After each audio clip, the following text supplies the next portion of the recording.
HCU భూములను కాపాడాలంటూ ఉస్మానియా వర్సిటీకి చెందిన BRSV నాయకులు కేబీఆర్ పార్క్ ముందు నిరసన తెలిపారు. హెచ్సీయూలో చెట్లను నరికితే హైదరాబాద్ ఊపిరి ఆగిపోతుందని ప్లకార్డులు ప్రదర్శించారు. హెచ్సీయూకి ఏం జరిగినా 2 నిమిషాల్లో స్పందిస్తామన్న రాహుల్ గాంధీ వెంటనే స్పందించాలని డిమాండ్ చేశారు. విశ్వవిద్యాలయాల భూములే టార్గెట్గా ఈ రేవంత్ రెడ్డి ప్రభుత్వం పనిచేస్తోందని మండిపడ్డారు. బీఆర్ఎస్వీ నాయకులను మద్దతుగా మాజీ మంత్రి ఎర్రబెల్లి దయాకర్ రావు, పాతూరి సుధాకర్ రెడ్డి, సంగీత దర్శకులు మణిశర్మ, ప్రకృతి ప్రేమికులు మేధావులు ఈ నిరసనలో పాల్గొన్నారు. You see, there was a proposal for a flyover over the KBR Park, and they worked out about 3,000 trees are to be cut. Okay, HMDA said we will plant 30,000 trees. Allow us to cut these 3,000 trees. The matter went up to the court, and the court had ruled no cutting of 3,000 trees. The flyover project is dropped. If they don't agree on this, you can also go to the court and see that the trees are not cut. This is not allowed. It is immaterial how many more plantation you are going to do. The environmentalists have said, at least in India, they must plant another 15,000 crore trees more if you want the temperature to drop. So no question of cutting, it is only the question of planting new trees. ప్రభుత్వానికి అందరి తరఫున విజ్ఞప్తి అండి, ఏదైతే నిన్న మీరు మొదలు పెట్టారో అవన్నీ ఆపి వన్య రక్షణ అన్నిటిని కాపాడాలని ప్రపంచం మొత్తం కొత్తగా సృష్టిస్తుంటే మీరు ఇదేంటి సార్ ఈ అరాచకం?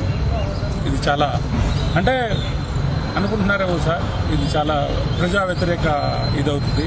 సో వన్యప్రాణులన్నీ చనిపోతే ఇప్పటికే ఆక్సిజన్ లేక, గాలి లేక, ముక్కులోకి దుమ్మిపోయి అయిపోయి 80 ఏళ్ళు 70 ఏళ్ళు బతికే వాళ్ళం కూడా 45కి 50 సంవత్సరాలకి డమ్మాలు అహ్మద్ అవ్వాల్సి వస్తుంటారు ఈ పక్షుల వల్ల.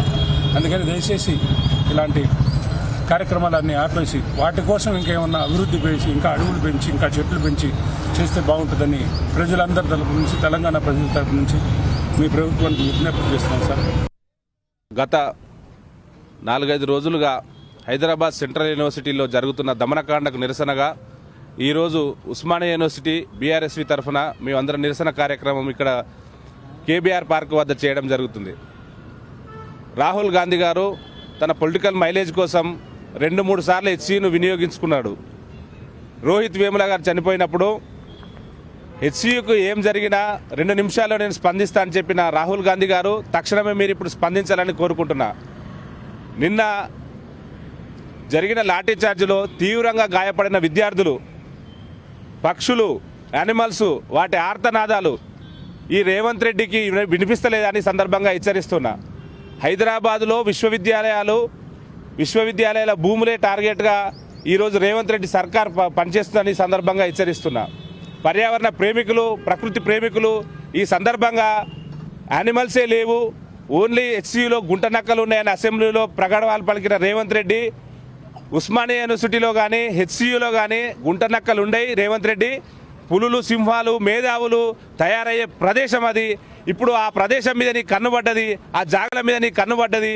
ఎలాగైనా ఉన్న బయోడైవర్సిటీని ఖరాబ్ చేయాలని, జీవ వైవిధ్యానికి దెబ్బతీసే విధంగా ఈరోజు హెచ్సీయూలో భూములను ఈరోజు తీసుకోవడం చాలా జుగుప్సాకరం. హైదరాబాద్ సెంట్రల్ యూనివర్సిటీలో మనందరం గమనిస్తే ఒక రకమైన దమనకాండకు ప్రేరేపించే విధంగా కాంగ్రెస్ గవర్నమెంట్, ఈ రేవంత్ రెడ్డి సర్కార్ వ్యవహరిస్తూ ఉన్నది. ఆ రోజు రేవంత్ రెడ్డి గవర్నమెంట్లో రాకముందు ఇదే సెంట్రల్ యూనివర్సిటీకి పోయి ఫుట్బాల్ ఆడి ఈ సెంట్రల్ యూనివర్సిటీ కాపాడే బాధ్యత నాదని చెప్పి మాట్లాడిన రేవంత్ రెడ్డి ఇవాళ అటువంటి ఒక ప్రైమ్ ల్యాండ్ అయినటువంటి 400 ఎకరాలను ఈరోజు కర్కశంగా, అదేవిధంగా చాలా హీనాతిహీనంగా దోచుకొని అది ఆయనకు సంబంధించిన కుటుంబీకులకు రియల్ ఎస్టేట్ పరంగా అప్పచెప్పాలని చెప్పేసి ఆయన ఒక కుట్రపూరితమైన వాతావరణం తెరలేపడం జరిగింది. అందులో భాగంగా హెచ్సీయూ యూనివర్సిటీకి సంబంధించిన విద్యార్థి లోకము ప్రజాస్వామ్యానికి లోబడి వారు ప్రశ్నిస్తే మా భూములు మాకు కావాలని చెప్పేసి మాట్లాడితే మేము ఇక్కడ రీసెర్చ్ చేసుకోవాలి, అదేవిధంగా ఇక్కడి నుంచి మేధావులు తయారవుతారు, అదేవిధంగా ఇక్కడి నుంచి ప్రతి ఒక్కరూ యూనివర్సిటీ నుంచి యూనివర్సిటీ ఒక రకమైన స్వచ్ఛమైన వాతావరణం నెలకొంటుంది, మా భూములు మాకు కావాలని చెప్పేసి అడిగితే కర్కశంగా ఇవ్వాలి విద్యార్థి లోకాన్ని కానీ విద్యార్థి నాయకులను కానీ ఈడ్చికెళ్ళి అమ్మాయిలను బట్టలను చింపి అదేవిధంగా జుట్టుబట్టి లాగి పోలీస్ జీబులలో ఎక్కించడం అనేది ఒక చాలా హేయమైన చర్యగా మేము బీఆర్ఎస్ గురించి భావిస్తూ ఉన్నాము.